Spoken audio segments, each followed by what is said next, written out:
Good morning, everybody. So I'm Ali Tandy, and I left Ofsted in August, and I was an inspector and then a manager, and specifically working in supported accommodation. So was there at the start, kind of when regulations came in.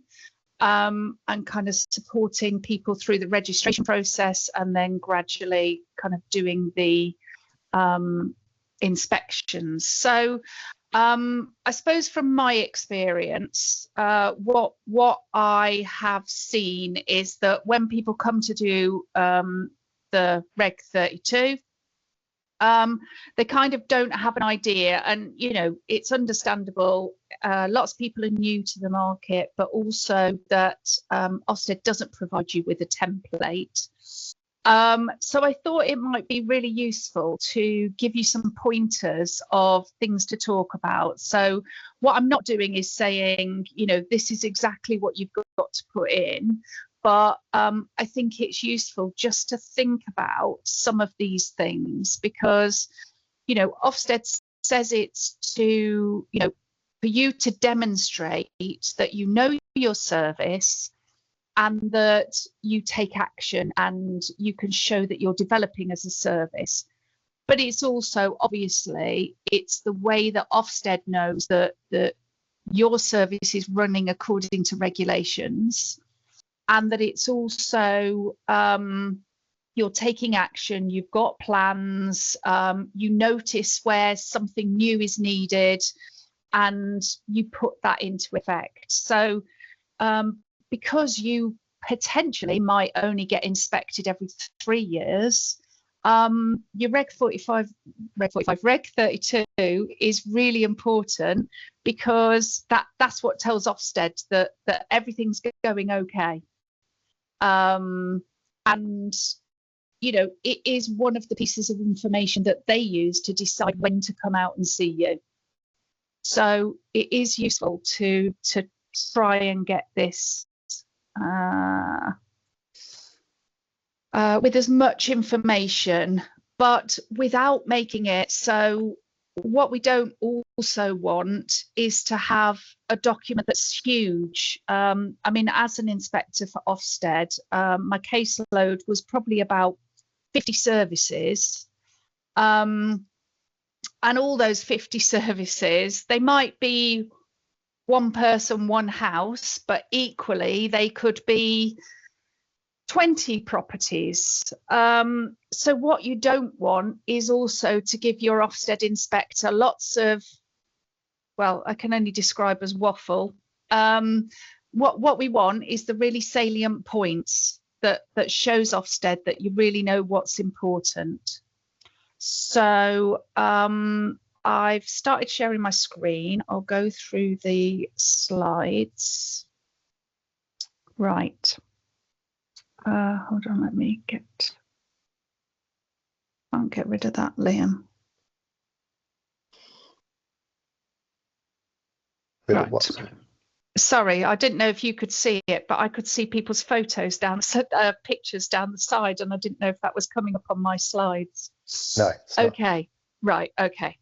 So this is what the regulations say, that you must maintain a system for monitoring and improving the quality of support provided by the supported accommodation undertaking by completing a review at least once every 6 months, which must take into account the views of children, including any feedback and complaints received, feedback from individual children on the impact that it's had on their lives, feedback from the accommodating authority, and any relevant research and developments in relation to the way that the children's needs are being met.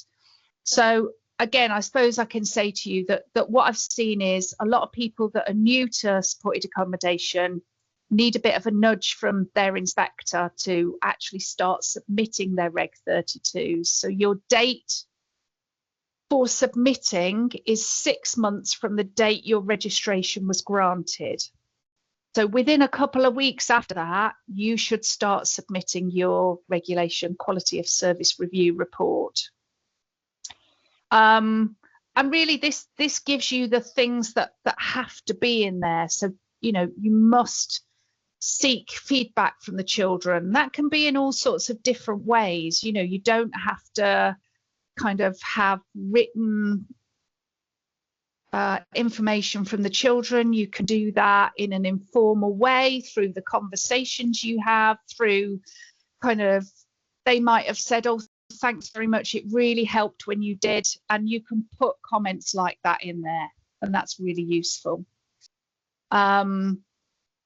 Feedback from social worker, IRO, if you've got people like youth justice involved, anybody like that really, to kind of, if they have given you information about what is working well, what they're really happy about, or what they'd like you to work on, including all that in your report is really useful.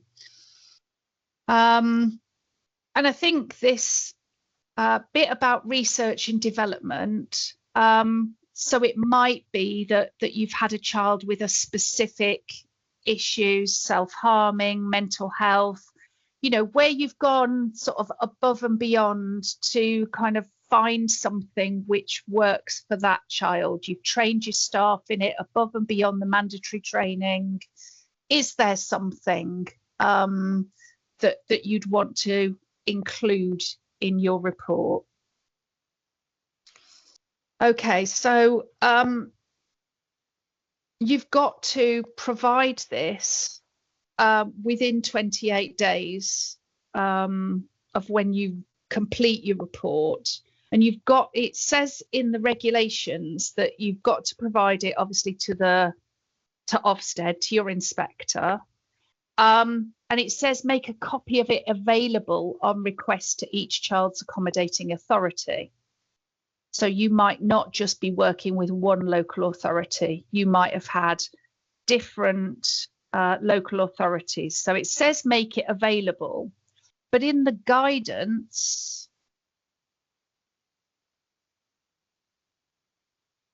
how do I go back? In the guidance, it actually says that the review report should be sent to Ofsted and to the accommodating authority of all young people. And it says it must be robust and consider feedback and evidence from all the settings under the provider's registration. So I suppose, you know, to give you examples I've had from providers where they've got different properties, they've almost provided different reports for each property, but our Ofsted's asking you for one report. So it's an overview of all those properties you might have.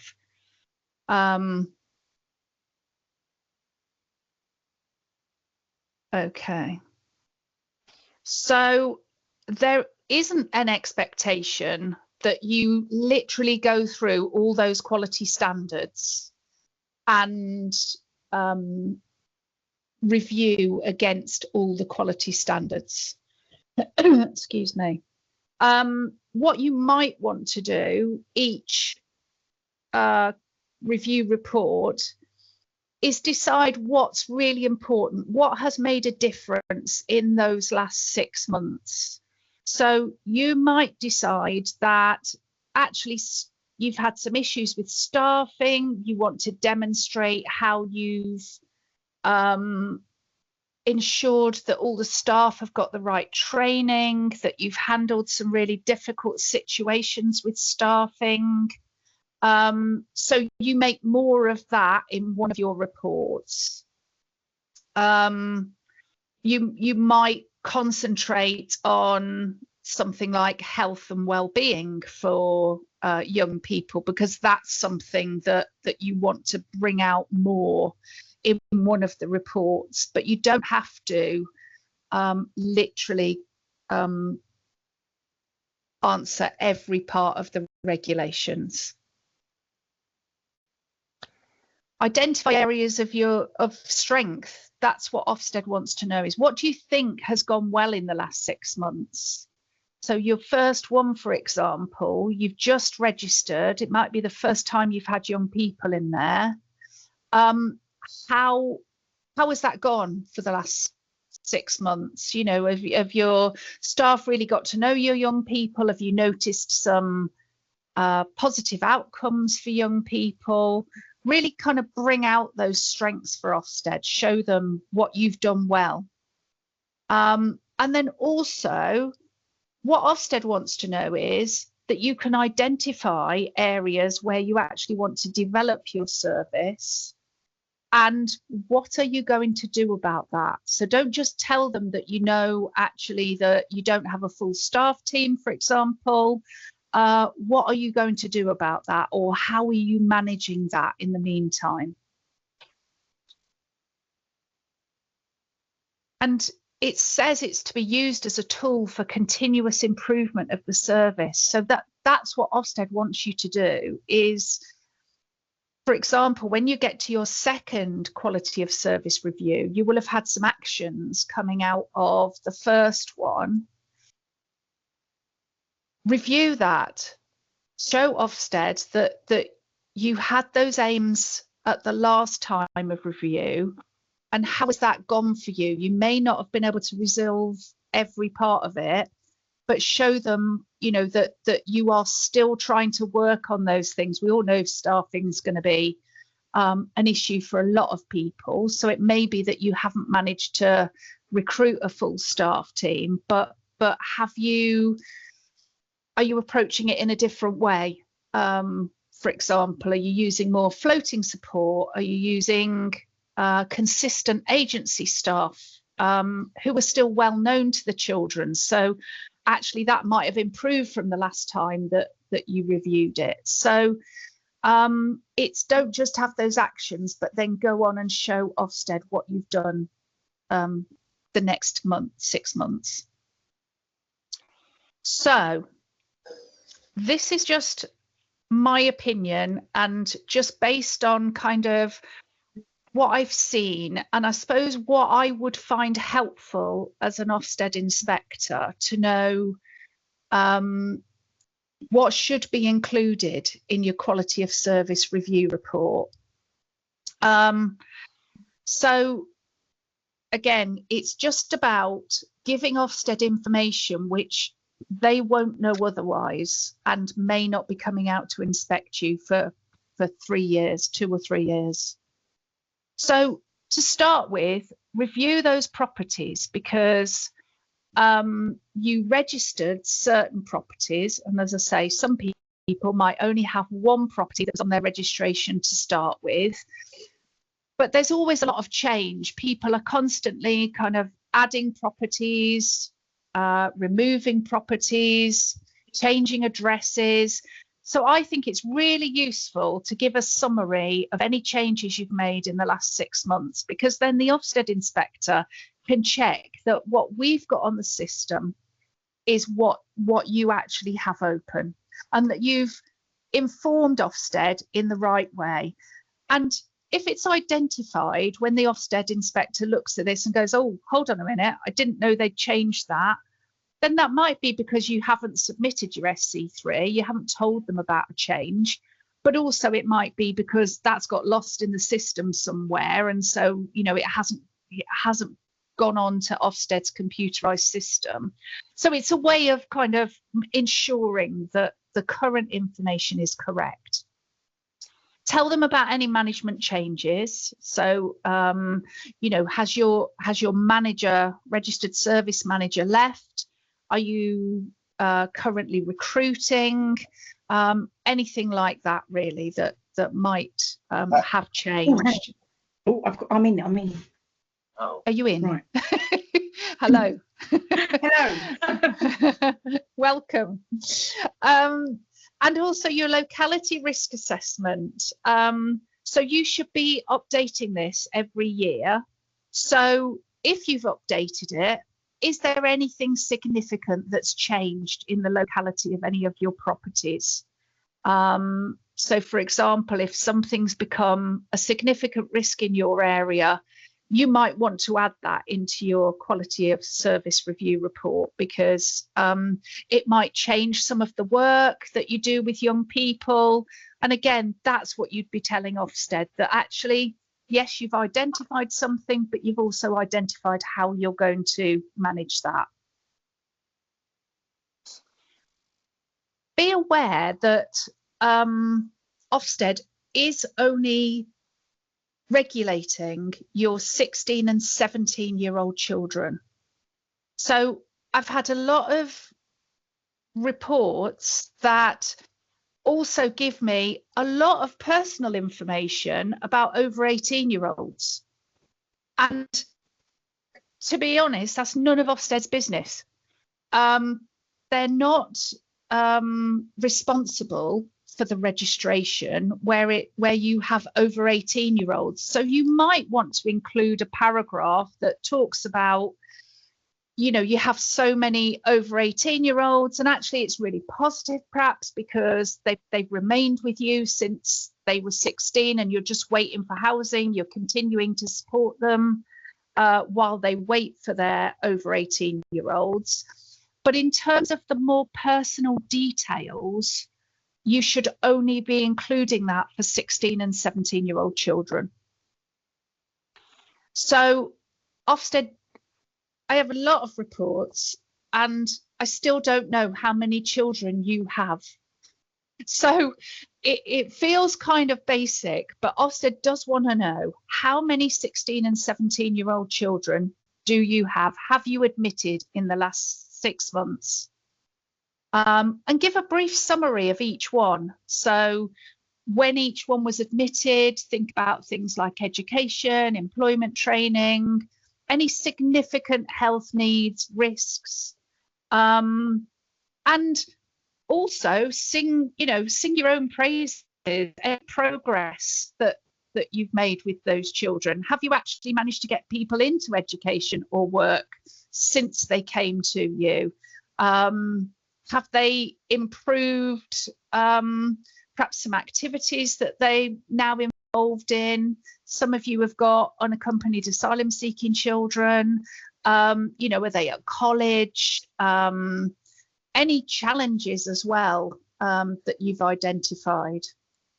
So it's also really useful to know if you've taken any emergency admissions, because actually in supported accommodation, we one of the difficulties I think comes when you take emergency admissions and then find out that actually that young person isn't suitable for supported accommodation because their risks are far higher than you knew about when you took them on.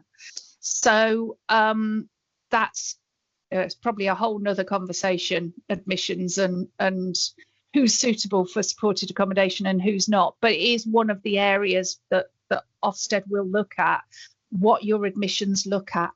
Anya, did you have a question? With the emergency admissions, are we still talking about the 16 and 17 years old? Yeah. Only. We're not talking about anybody over the age of 17 years old. So with the over the age of 18. Yeah. Yeah, so with the regulation 32, we're only covering mainly the progress and the compliance for the 16 and 17 years old. That is right. Any other information is not relevant for the inspection. That's right. Is that right? Okay, that's right. Excellent. When your Ofsted inspector comes out, they won't be looking at information for over 18-year-olds. Right. Okay. Thank you. Yeah. Okay. Yeah, and also so we've talked about admissions and also any young people who've left in the last 6 months, and the reasons for them leaving. So did they leave because actually they progressed, they were ready to go and live independently, actually you supported them and they, you know, bid on properties and actually it's been a really positive experience, or have they left because actually you had to serve notice perhaps, or things went wrong and they left? And actually talk a little bit about that. Talk about perhaps some learning that you've had from that, because we all know those things can happen. And actually it's, have you thought about actually that didn't go well because of perhaps the needs or risks of that young person, or we didn't have enough information from the social worker when they came, and actually we realized they weren't appropriate for supported accommodation. So again, it's about that learning that you've had from that experience that will perhaps prevent that from happening again. And yeah, as I said before, just kind of making sure that you've highlighted progress for those young people where you can. Okay, so another thing that you'll want to talk about is your serious notifiable incidents. So again, this helps Ofsted to know that you have told them through your Regulation 40 form when you have a notifiable incident. So is it, you might want to do it in a way that's themed perhaps. So where you've had incidents where the police have needed to be involved, any allegations about staff members. And again, it's about, I would make sure that you put, that you have notified all of those to Ofsted, where you've noticed any themes, any learning, any training that you've needed to give staff in order to, actually we've noticed we've had a lot more perhaps self-harming or mental health that's needed a hospital visit. So therefore, we've helped with staffing, with training. Has that meant that you've made some new links with agencies such as youth justice, alcohol and drug services, mental health services? So you can put all of that in about your incidents, and that just helps Ofsted to know that you've identified when there are incidents, that you've told them about it. And if you find an incident while you're doing your report that you think, oh gosh, we haven't told Ofsted about this, do it now. That's absolutely fine. And you can put in your review report, we realise that, we haven't notified this one and we are now submitting the Reg 40. Much better to do it now than for the Ofsted inspector to find it when they come out. So I would say do it now. Is it Reg 27? Reg 27, yeah, sorry. Talking children's homes again. Yeah, Reg 27. Okay, again, safeguarding. Any incidents or concerns, any one child perhaps, or a couple of children where you're actually concerned about exploitation, self-harm or abuse. Again, has that resulted in any changes in staffing? Have you had to increase staffing perhaps? Or again, add any training in, what actions you've taken, and have you escalated that to the local authority when necessary? It's another thing that Ofsted will be looking for. Do you escalate when things are becoming more concerning for a young person, and actually you need to highlight that, are they in the right place? Are they in the right place? Are they getting the right support? And also allegations about staff members. If you need to put a little paragraph about an allegation that's made, what actions have been taken, making sure that you've reported to LADO when necessary, and again that you've reported the incident to Ofsted through the Reg 27.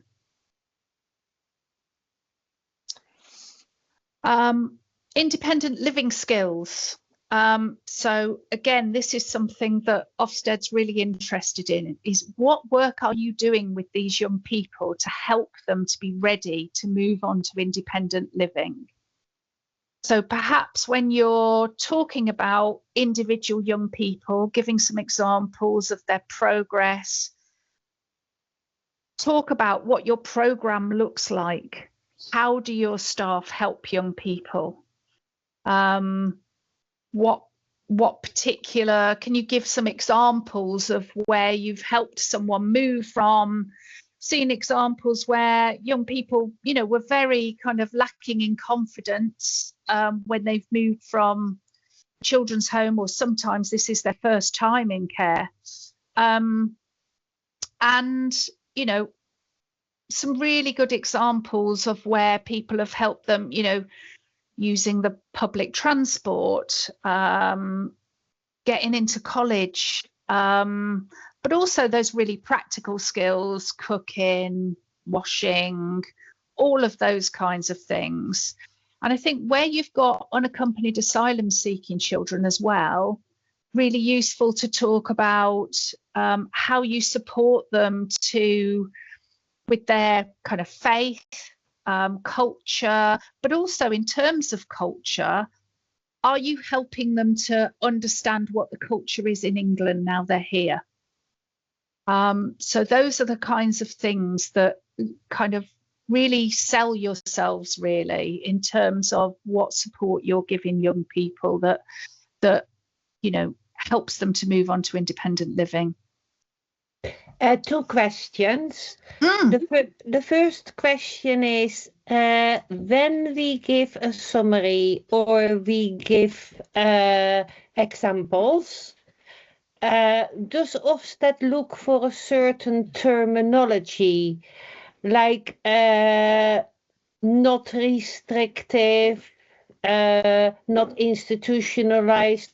Is it important of how you give the examples and how you use terminology of attachments and curiosity, put it in the report?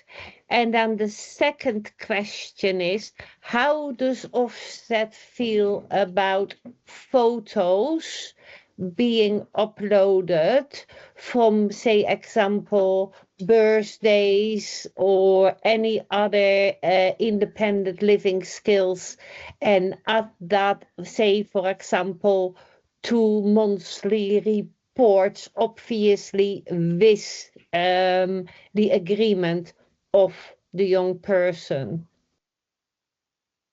Okay.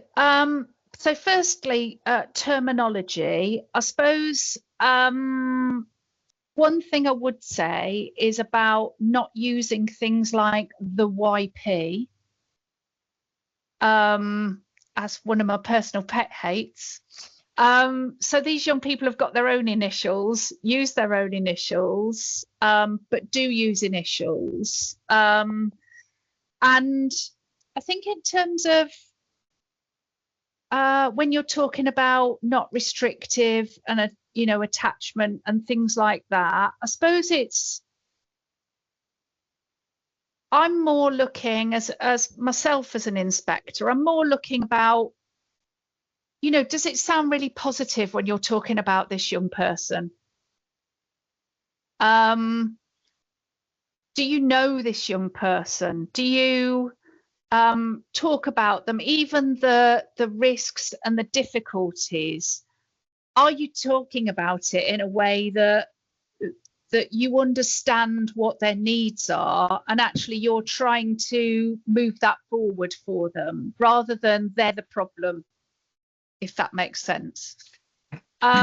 So yeah, I mean, I don't feel like you have to put some really clever terminology in, because it really is as basic as, you know, how well do you understand these young people?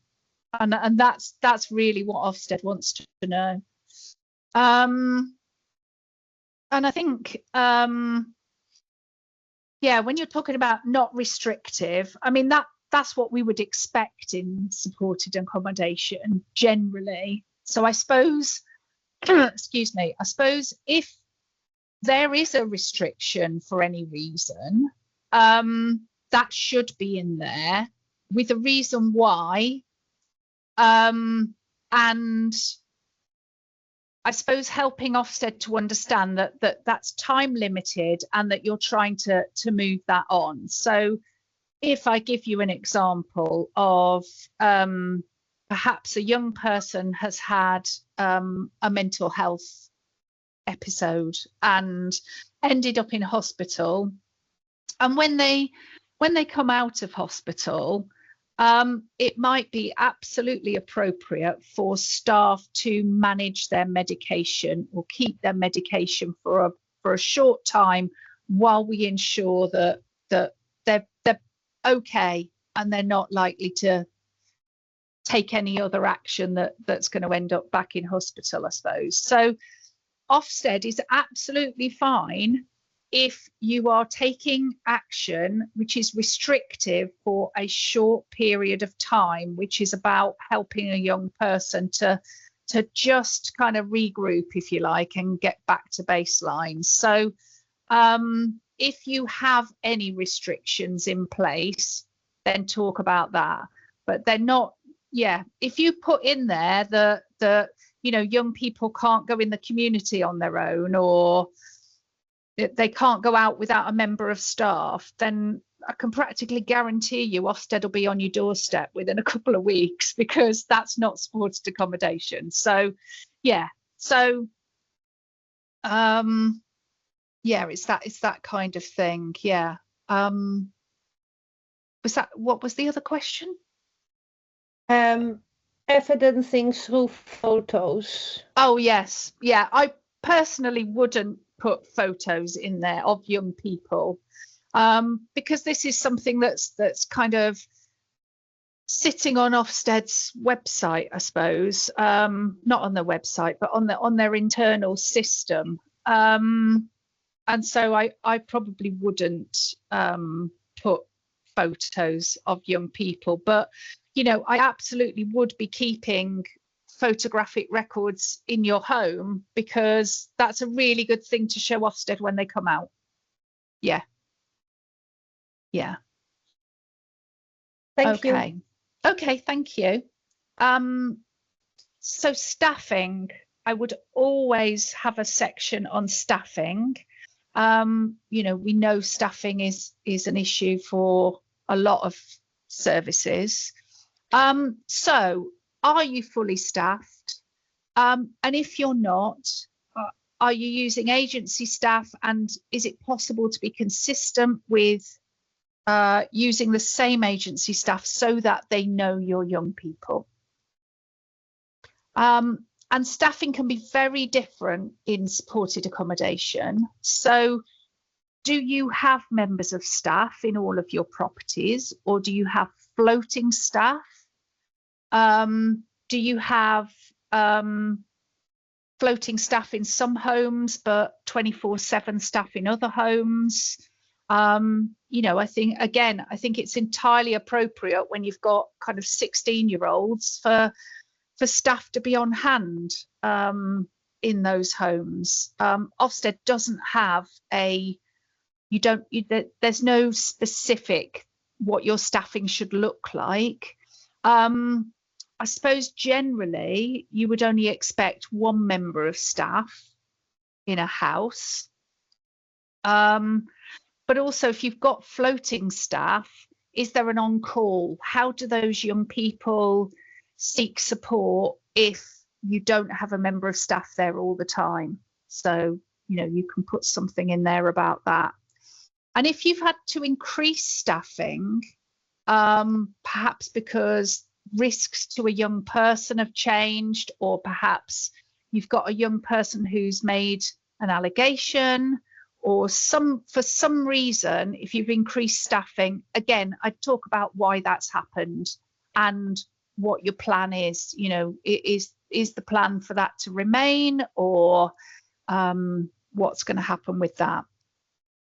Any challenges with staffing? So if you've got any specific, you've had allegations against members of staff, or you're doing an investigation about a member of staff, tell Ofsted about that, because again, they'll want to know that you've told them if you should have told them about something, or that you've reported something to LADO. And again, you know, just how you're managing that in the meantime.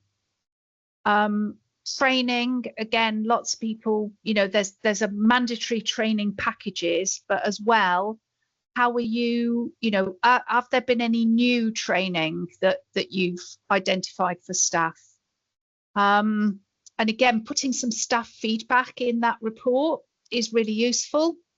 So, you know, if you're the sort of organisation that does a kind of staff feedback, and there are some comments in there about, you know, hopefully how well supported they felt, or even where they've said, actually, I feel like I need more training in mental health, because then you can talk about, well, this is what I'm going to do about that. I'm going to do a training session with a small group of staff, or we're going to do some peer supervision. We're going to do some debriefing on incidents that we've had.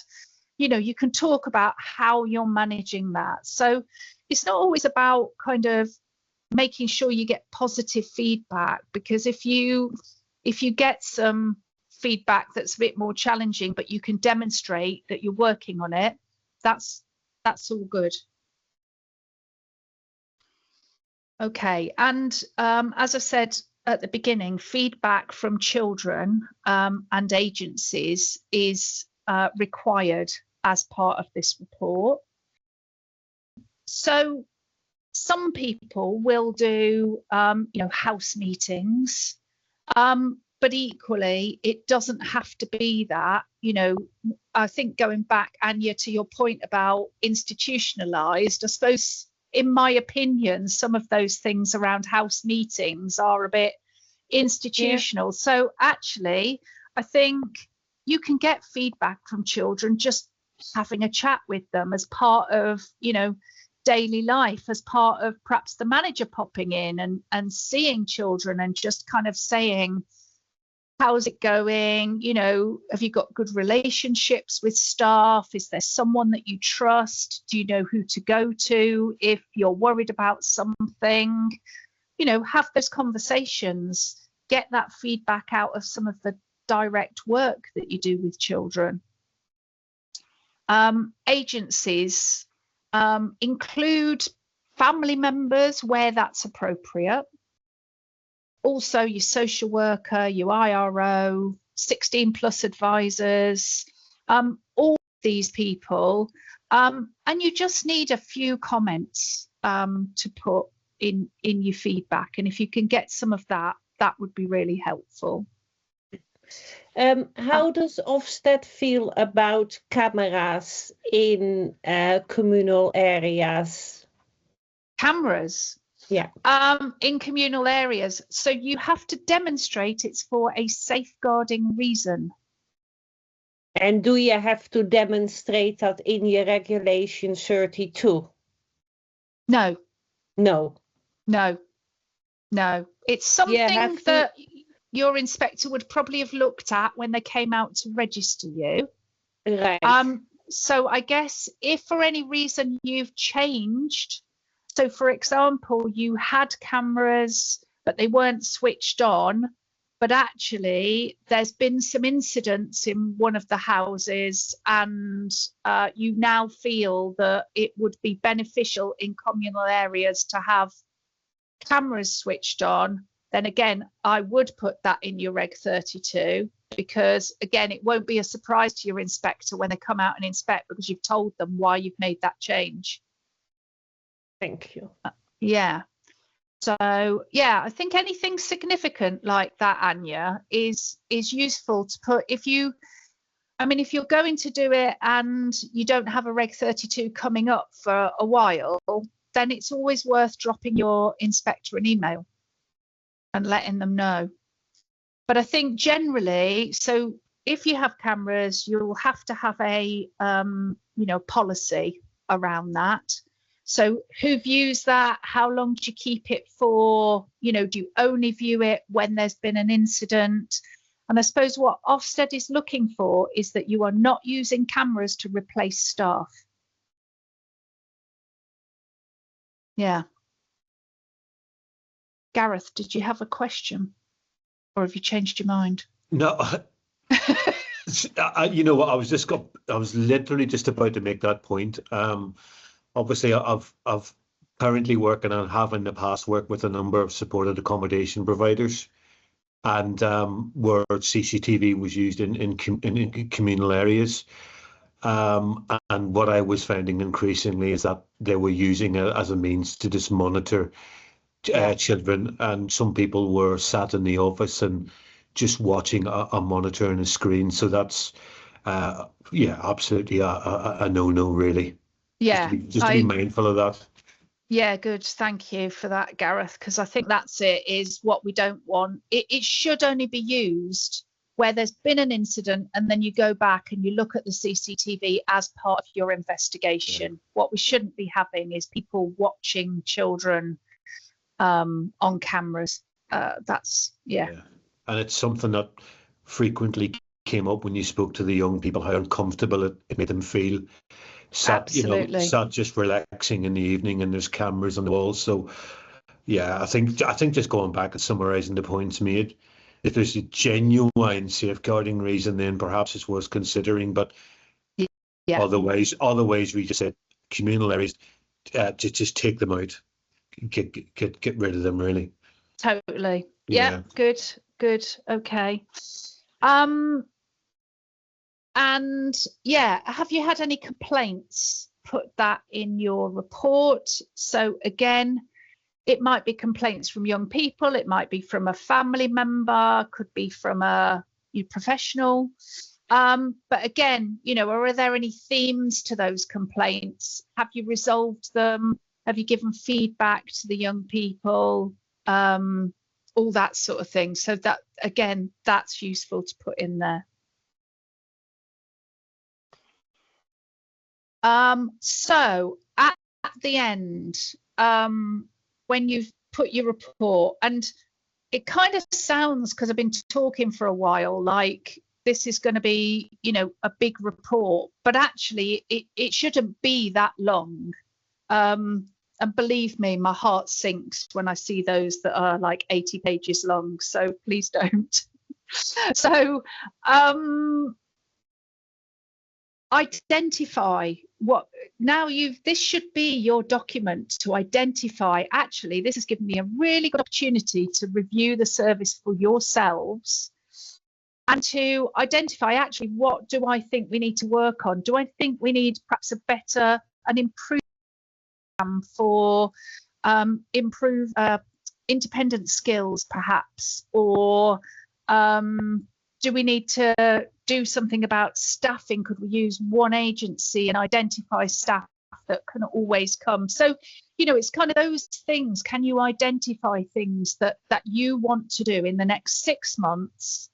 And then at the next report after that, as I said before, look at those actions. Did you do what you said you were going to do? Or if not, what's the barriers to that, and update your plan from there. So those is kind of it in summary, really. Desmond, is that you? Yes, it is.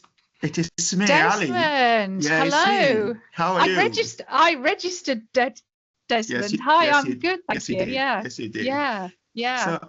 So Ali, on the subject of 80 pages document, wouldn't it be beneficial for Ofsted to come out with a standard report template to kind of minimize? It's a question we get asked all the time, Desmond. And I think, I suppose even as an inspector, I thought that might be helpful, but Ofsted is not going to give you a template. They've never given one in children's homes, and so I don't think they're about to give one in supported accommodation either.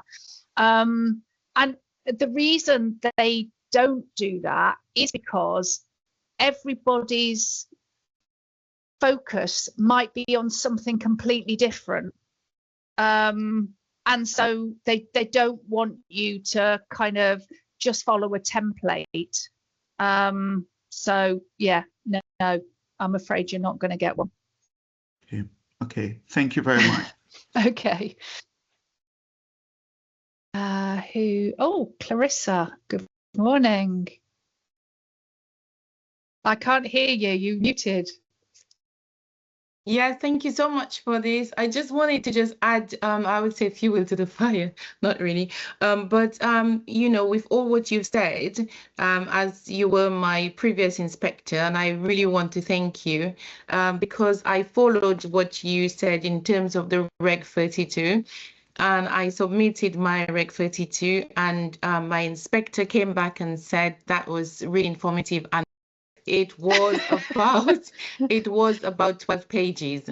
Yeah, I hope this brilliant. is okay. Yeah. You know, Thank you. if you can aim for 12 to 15 pages, you know, I mean, it just depends on the size of your service, doesn't it? But, you know, I think that's great. Good. And I'm glad that was helpful, Clarissa. Thank you so much. Thank you. Okay. Yeah. Hello. Hi. Talua. Can you put your microphone on? Can't hear you. Sorry. Thank That's you for okay. the session. It's very, very informative and very, yeah, I always try and keep mine very short, but I've never had any feedback from my inspector. So should I ask for feedback from them, or what should I do? Yeah, I mean, some inspectors are, I would say, better than others at kind of giving that feedback, really. But I suppose if it didn't tell them what they needed to know, they probably would have come back and asked you some questions. Okay. But it wouldn't. Has it been a while since you submitted the last one, or? Yeah, I think I've submitted 3 now. So, okay. Oh well. Yeah, so, do you know what? The first no one, news is good news. Yeah, the first one I'd copied the inspector in. Then they said, "I know, don't worry, just send it to this address." So I've sent 2 more since then, but Okay. they've never said anything. So Okay. I'm always like, they contact and check whether it's okay. So I'm thinking, no news is good news, just like yesterday. Yeah. And you've not been inspected yet, have you? Not yet, no. No. So there's nothing in your Reg 32 that's made them kind of concerned enough to put you at the top of the list to come out to do. So, yeah, I mean, I suppose the next time you submit one, you could always drop your inspector a message and say, you know, I've submitted a few now, and I wonder if you could just let me know if I'm giving you enough relevant information. But it kind of sounds like if nobody's ever come back to you and said, I mean, literally, I had some where I was none the wiser as to how many children this provider had by the time I'd read it.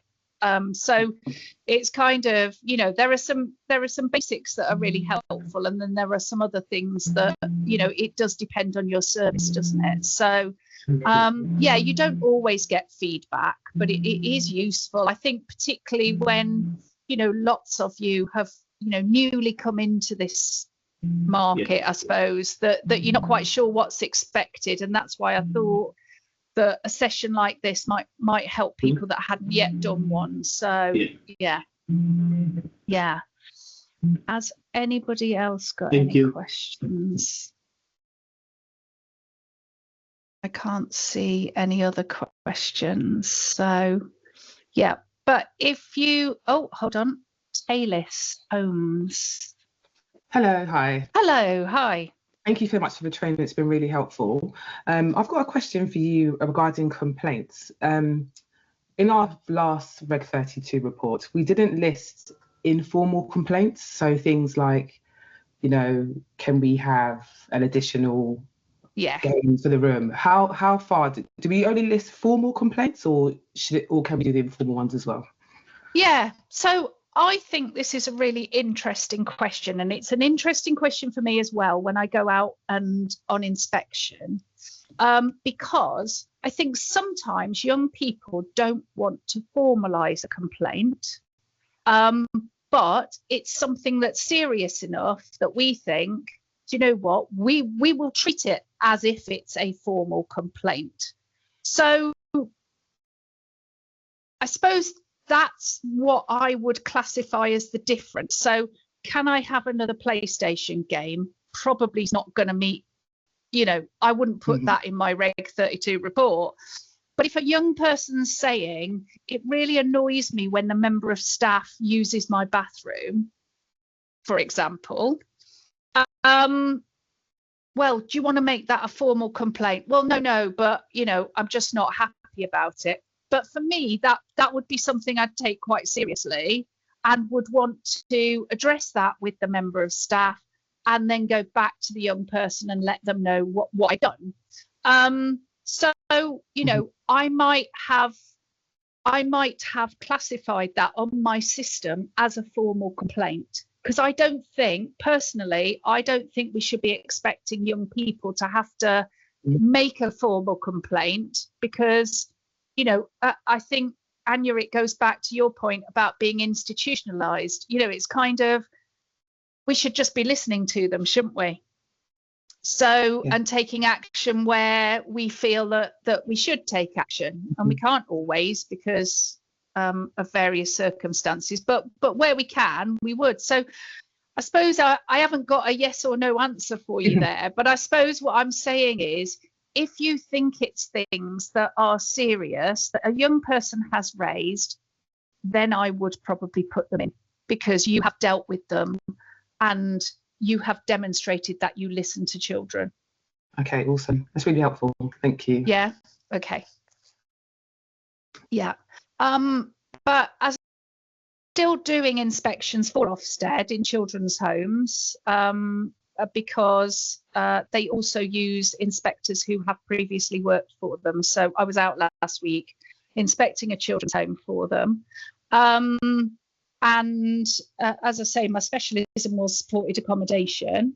So if anybody thought of anything else that might be specifically useful to supported accommodation, then I'd be happy to do another session if you let Mentor know what it is you might like.